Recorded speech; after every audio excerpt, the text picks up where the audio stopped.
नमस्कार, स्वागत है आपका हॉर्नबिल टीवी में और मैं हूं आपके साथ शिखा सकलानी। बुलेटिन की शुरुआत करते हैं खबरों के साथ। उत्तराखंड दौरे पर आए पीएम मोदी ने हजारों करोड़ों रुपए की परियोजनाओं की सौगात दी। 12,000 करोड़ रुपए की लागत से तैयार देहरादून दिल्ली एक्सप्रेसवे का पीएम मोदी ने उद्घाटन किया। साथ ही हजारों करोड़ों रुपए की परियोजनाओं का शिलान्यास और लोकार्पण भी किया। पीएम मोदी से पहले सीएम धामी ने सभा को संबोधित किया, जिसमें उन्होंने कहा कि पीएम मोदी का उत्तराखंड से विशेष लगाव है। उन्होंने कहा कि प्रधानमंत्री जब भी उत्तराखंड आते हैं, राज्यवासियों को बड़ी सौगात देकर जाते हैं। वहीं आईएसबीटी रिंग रोड एवं दिल्ली मेरठ देहरादून मार्ग पर ट्रैफिक। साथियों, मुझे खुशी है कि आज Uttarakhand winter tourism, winter sports और मेड इन इंडिया शादी के लिए बहुत बेहतरीन डेस्टिनेशन बनता जा रहा है। साथियों, उत्तराखंड की अर्थव्यवस्था के लिए बारहमासी पर्यटन बहुत जरूरी है और इसलिए मेरा सर्दियों में होने वाली धार्मिक यात्राओं को लेकर बहुत आग्रह रहा है और मुझे खुशी है कि हर साल इन यात्राओं में लोगों की संख्या बढ़ रही है। आपको याद होगा, मैं 2023 में आदि कैलाश और ओम पर्वत की यात्रा पर गया था। पहले बहुत जाता था, बीच में बिल्कुल जा नहीं पाया।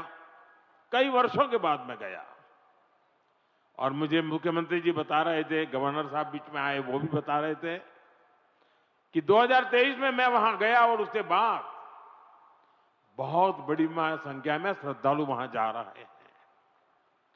पहले वहां कुछ 100 लोग ही सर्दियों में यात्रा के लिए जाते थे। साल 2025 में करीब 40,000 से अधिक लोगों ने इन पवित्र स्थानों की यात्रा की। कभी 1,000 नहीं होते थे, अगर 40,000 पहुंचते हैं तो यहाँ के लोगों की रोजी रोटी की कितनी बड़ी ताकत आ जाती है। इसी तरह 2024 में शीतकालीन चारधाम यात्रा में करीब 80,000 श्रद्धालु आए थे। 2025 में यह संख्या 1.5 लाख पार कर चुकी है। साथियों, हम ऐसा विकसित भारत बनाने में जुटे हैं जहां प्रगति भी हो, प्रकृति भी हो और संस्कृति भी हो। और इसलिए आज होने वाले हर निर्माण को इन्हीं त्रिवेणी, प्रगति, प्रकृति और संस्कृति की त्रिवेणी, इन्हीं मूल्यों के आधार पर विकसित किया जा रहा है। इंफ्रास्ट्रक्चर से इंसानों को भी सुविधा हो और वहां रहने वाले वन्य जीवों को भी असुविधा न हो, ये हमारा प्रयास है। और इसलिए ही इस एक्सप्रेसवे पर करीब 12 किलोमीटर लंबा एलिवेटेड वाइल्ड लाइफ कॉरिडोर भी बनाया गया है। हाथियों को भी असुविधा न हो, इसका भी ध्यान रखा गया है। वैसे साथियों, मैं आज देश भर के सभी पर्यटकों और तीर्थयात्रियों से भी एक आग्रह करना चाहता हूं। हमारे पहाड़, ये वन क्षेत्र, ये देवभूमि की धरोहर, ये बहुत ही पवित्र स्थान है। ऐसे स्थानों को साफ सुथरा रखना ये हम सभी का कर्तव्य है, यहां रहने वालों का भी और यात्री के रूप में आने वालों का भी। इन इलाकों में प्लास्टिक की बोतलें, कूड़े कचरे का ढेर, ये देवभूमि की पवित्रता को ठेस पहुंचाता है। इसलिए बहुत आवश्यक है कि हम देवभूमि के इन स्थलों को, हमारे इन तीर्थ स्थलों को स्वच्छ रखें, सुंदर रखें। साथियों, अगले वर्ष हरिद्वार में कुंभ का भी आयोजन होना है। हमें आस्था के इस संगम को दिव्य, भव्य और स्वच्छ बनाने में कोई कोर कसर बाकी नहीं छोड़नी है। भाइयों बहनों, 2014 से पूर्व का समय हम सभी को याद होगा, जब देश के विकास की गाड़ी पूरी तरह से थम चुकी थी।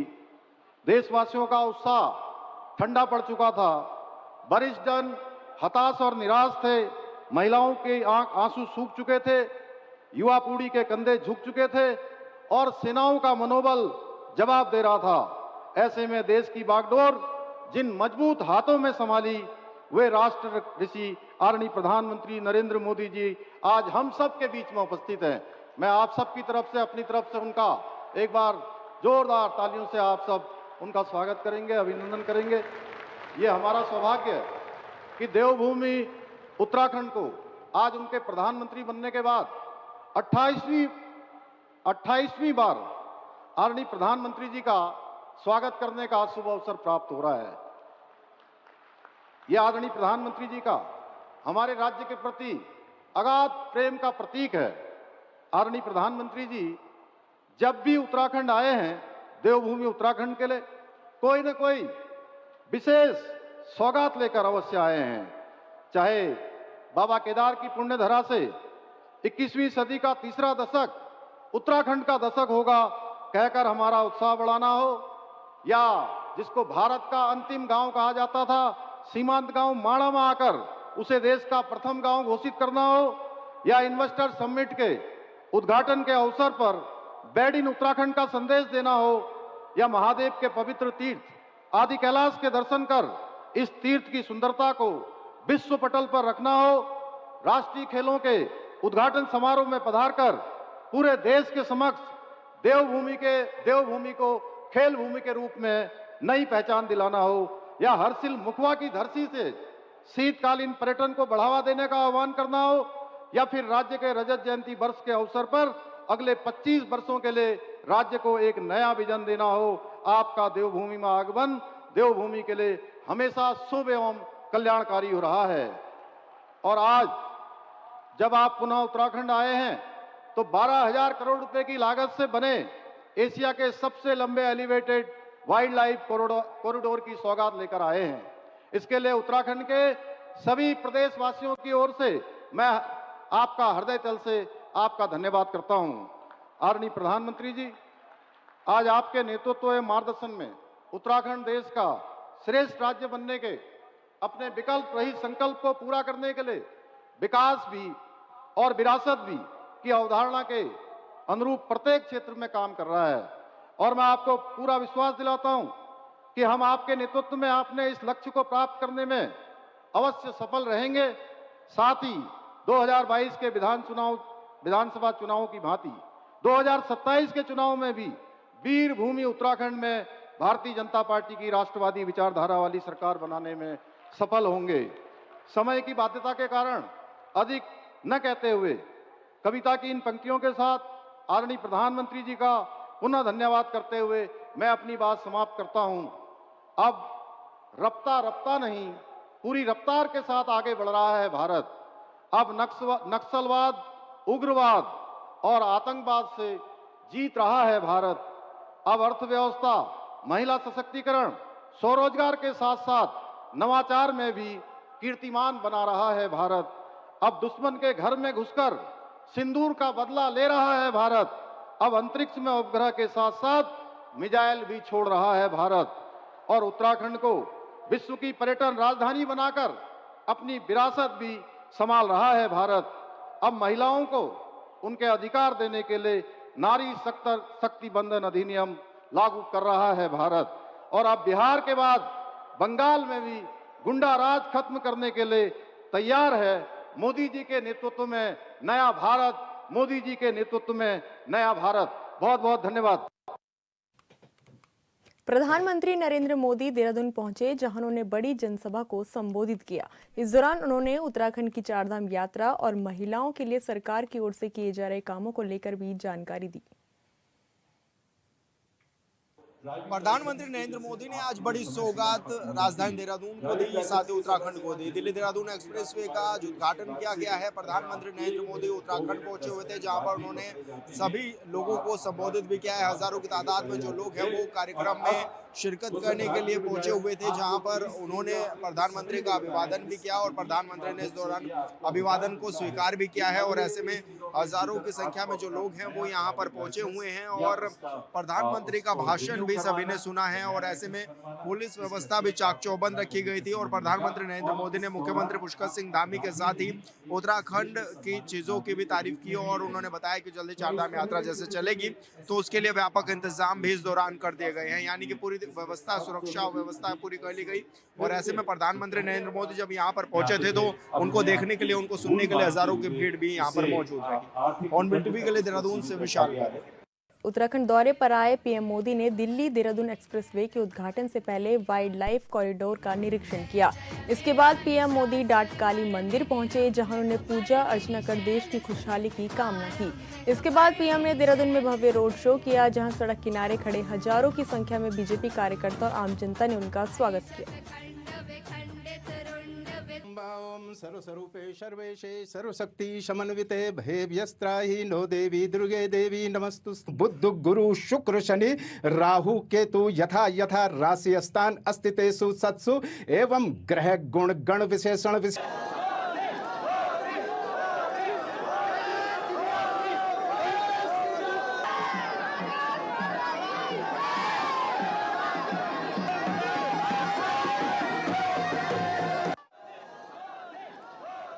स्क्रीन पे आपके सामने दो तस्वीरें हैं, जहां प्रधानमंत्री नरेंद्र मोदी ने आज उत्तराखंड को बड़ी सौगात दी है। सबसे पहले प्रधानमंत्री नरेंद्र मोदी डाट काली मंदिर पहुंचे, जहां उन्होंने पूजा अर्चना की। इसके बाद उन्होंने देहरादून में भव्य रोड शो किया, जहां पे जन सैलाब उमड़ पड़ा। भारी संख्या में लोग इस दौरान मौजूद रहे और पीएम मोदी के जमकर नारे लगाए।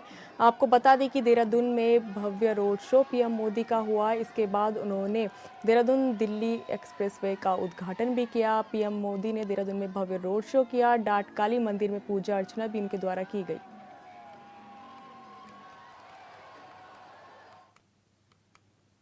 उत्तराखंड दौरे पर आए प्रधानमंत्री मोदी ने 12,000 करोड़ की लागत से बने दिल्ली देहरादून एक्सप्रेसवे का उद्घाटन किया, जिसको लेकर बीकेटीसी अध्यक्ष हेमंत द्विवेदी ने बयान दिया। उन्होंने कहा कि अब चारधाम यात्रा पर आने वाले लोगों को इस एक्सप्रेसवे से आसानी होगी। बीकेटीसी अध्यक्ष हेमंत द्विवेदी जी हमारे साथ मौजूद हैं। सर, ये बड़ा एक्सप्रेसवे जो आज उद्घाटन हुआ है, इसका किस रूप में आप देख रहे हैं? कितना फायदा आप मानते हैं? पर्यटकों को भी मिलेगा और चारधाम यात्रा भी जल्द शुरू हो रही है। निश्चित ही सबसे पहले मैं आपके चैनल के माध्यम से देश के यशस्वी प्रधानमंत्री जी का हार्दिक आभार व्यक्त करता हूँ। उत्तराखंड की देश जनता की, सारी जनता की ओर से उनका अभिनंदन करता हूँ। और हम सब लोग सौभाग्यशाली हैं कि इस छोटे से राज्य के प्रति प्रधानमंत्री जी का एक विशेष लगाव है। और मैं समझता हूँ शायद पहले प्रधानमंत्री हैं देश के जो सबसे अधिक बार यहाँ पर, जो हमारे चार धाम है यहाँ पर वो आए हैं। दोनों धामों में, बद्रीनाथ जी और केदारनाथ जी में सबसे अधिक बार प्रधानमंत्री आए। चाहे आप ऑल वेदर सड़क की बात करें, आज ये दिल्ली देहरादून इकोनॉमिकल कॉरिडोर का जो उद्घाटन, ये बहुत बड़ी सौगात जो है कि उत्तराखंड राज्य को मिली है। मैं निश्चित ही इससे एक मील का पत्थर साबित होगा। और जो यहाँ पर आने वाले तीर्थयात्री हैं, चाहे वो पर्यटक हैं, चाहे वो तीर्थयात्री हैं, चाहे वो निवेश को लेकर, पूंजी निवेश को लेकर यहाँ पर उद्योगपति देश दुनिया से यहाँ पर आते हैं। आज देश की राजधानी से उत्तराखंड की राजधानी को जो कनेक्टिविटी मिली है, निश्चित ही मैं कह सकता हूँ यहाँ की एक आर्थिकी को एक बहुत बड़ा लाभ होने जा रहा है। और जो इजी कनेक्टिविटी जो हमारे पूरे राज्य के अंदर जो इजी एक्सेस जो उन्होंने बनाया है, उसको लेकर मैं समझता हूँ कि आने वाले समय में सारे दुनिया से आने वाले, चाहे वो तीर्थयात्री के रूप में हो, पर्यटक के रूप में, और यहाँ के एक रोजगार को भी एक नया लाइफ लाइन, जो हमारे स्वरोजगार की बात करते हैं, और जो यहाँ की आर्थिकी को भी एक बहुत बड़ा लाभ इससे मिलने वाला है। चारधाम यात्रा भी जल्द शुरू हो रही है, तो क्या इस रोड से उसको भी लाभ मिलेगा? गंगोत्री यमुनोत्री साइड भी जाते हैं बहुत सारे लोग। नहीं, निश्चित ही पूरी देश दुनिया से जो आने वाले हमारे तीर्थयात्री हैं या पर्यटक हैं, वो दिल्ली से देहरादून की ओर आते हैं। तो आज जहाँ पहले 6 घंटे में वो यहाँ पहुँचते थे, आज 2.5 घंटे में जो है कि वो देहरादून पहुँचेंगे। तो निश्चित ही मैं समझ सकता हूँ कि शायद ये सबके लिए एक बहुत सुगम और सरल, और यहाँ का जो हमारे जो स्ट्रक्चर है, जो इंफ्रास्ट्रक्चर पर जो काम हुआ है, उसका निश्चित ही आने वाले समय में एक मील का पत्थर साबित होगा। देश और राज्य के लिए भी ये बहुत बड़ा एक सौगात प्रधानमंत्री जी ने दिया है। धन्यवाद सर, हमसे बातचीत करने के लिए। बीकेटीसी अध्यक्ष हेमंत द्विवेदी हमारे साथ थे, जो बता रहे थे किस तरह से काम चारधाम में किया भी जा रहा है और रूट बनने से कितना फायदा होगा। ऑन टीवी के लिए देहरादून से विशाल। विकासनगर मंडी में व्यवस्थाओं को लेकर सख्ती देखने को मिली। उत्तराखंड कृषि उत्पादन विपणन बोर्ड के अध्यक्ष डॉक्टर अनिल कपूर डब्बू ने अधिकारियों के साथ मंडी का औचक निरीक्षण किया और साफ सफाई से लेकर व्यवस्थाओं तक हर पहलू का जायजा लिया। निरीक्षण के दौरान अध्यक्ष ने मंडी परिसर की हालत पर नजर डाली और अधिकारियों के साथ चल रहे विकास कार्यों की समीक्षा की। किसानों और व्यापारियों के लिए उपलब्ध सुविधाओं को परखते हुए उन्होंने साफ कहा कि अब किसी तरह की लापरवाही बर्दाश्त नहीं की जाएगी।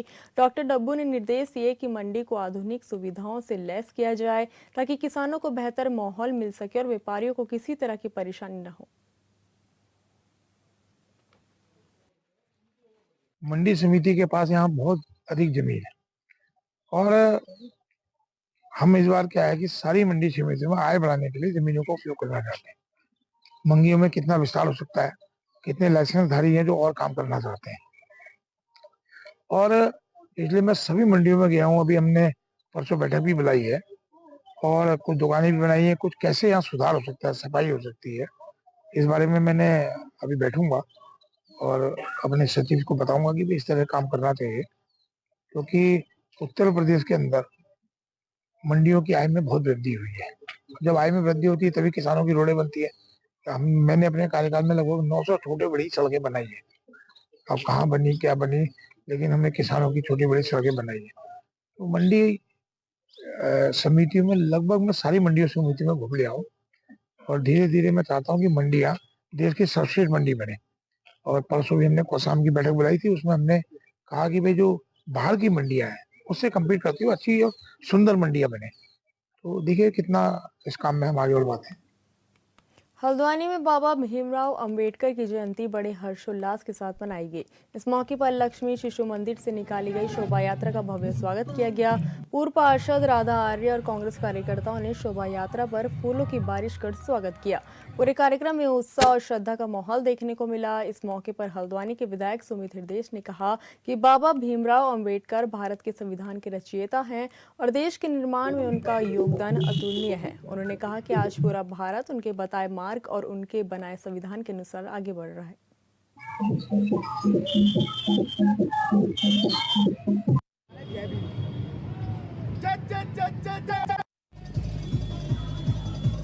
देखिए, बाबा भीमराव अंबेडकर जी का एक अनुसूचित जाति के वर्ग के नहीं, प्रत्येक जो भारतीय है सभी के जीवन में एक महत्व रखता है, क्योंकि उन्होंने एक सभी के जीवन में दीप जलाने का कार्य किया है। चाहे वो छोटा हो, बड़ा हो, अमीर हो या किसी भी जाति धर्म विशेष से हो, सभी के लिए बराबर समान अधिकार सबको दिए उन्होंने।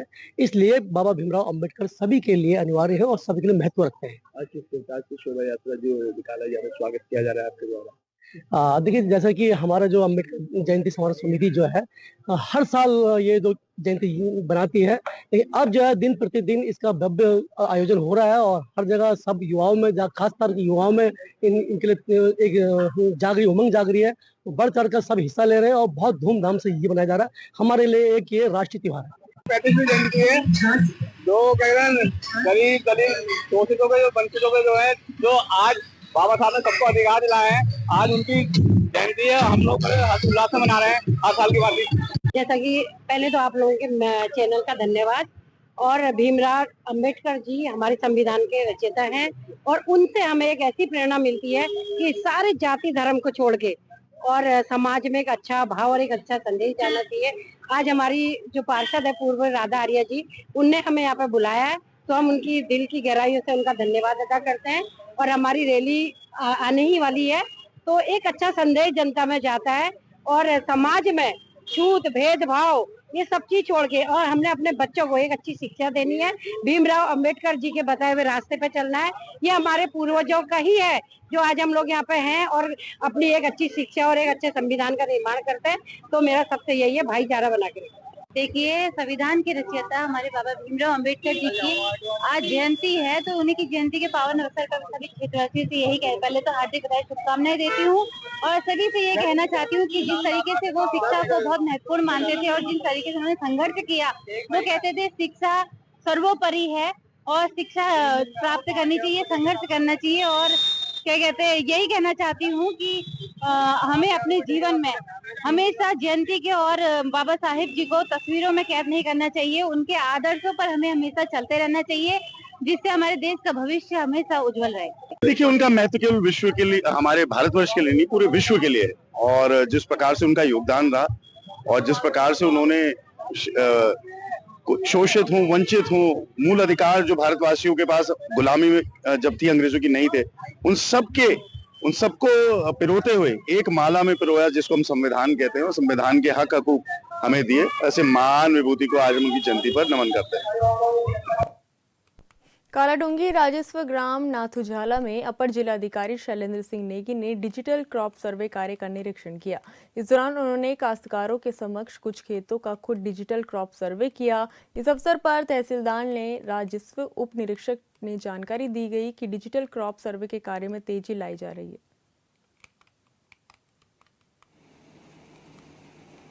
पर्यटन नगरी मसूरी में नगर पालिका की ओर से पिक्चर पैलेस स्थित कार पार्किंग को बंद करने के निर्देश दिए गए हैं, जिससे शहर में चर्चाओं का बाजार गर्म है। लोगों का कहना है कि जहां पालिका को नए पार्किंग स्थल बनाने चाहिए थे, वहीं दूसरी ओर नगर पालिका एकमात्र कार पार्किंग को भी बंद करने का और वहां पर पालिका बाजार बनने का निर्णय ले चुकी है। हालांकि मजदूर संघ ने इसका विरोध जताया और उग्र आंदोलन करने की चेतावनी भी दी।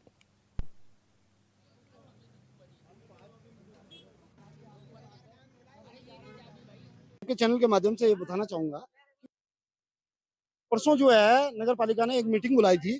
उस दिन हमारे सारे मजदूर थे और वहां पर जो है ये कमेंटमेंट हुआ था कि आप हमें जो है रोजगार की जगह रोजगार दोगे। उन्होंने एग्री किया है और उसके साथ साथ में उन्होंने कहा कि हम आपको जो है रोड हेड की पार्किंग दे रहे हैं। मैंने उसमें जो है एक तर्क दिया था कि हमारे पास रोड हेड की पार्किंग पहले भी थी, क्योंकि हाई कोर्ट के निर्देश पर जो है ये रोड हेड की पार्किंग हटी थी और तब जाके नगर पालिका ने हमें ये दिया था। ठीक है, उन्होंने कहा ये सारी चीजें हम खुद देखेंगे।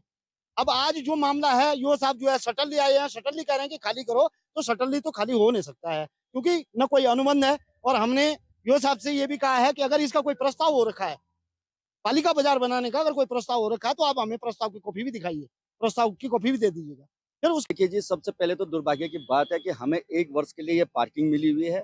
और ये पार्किंग तब मिली हमें, पहले हमारे जो रोड की पार्किंग हुआ करती थी, तो रोड की पार्किंग जो हमारी होती थी, जब वहां पे उच्च न्यायालय ने उसको खारिज कर दिया था, उसको खारिज करने के बाद हमें ये पार्किंग मिली थी।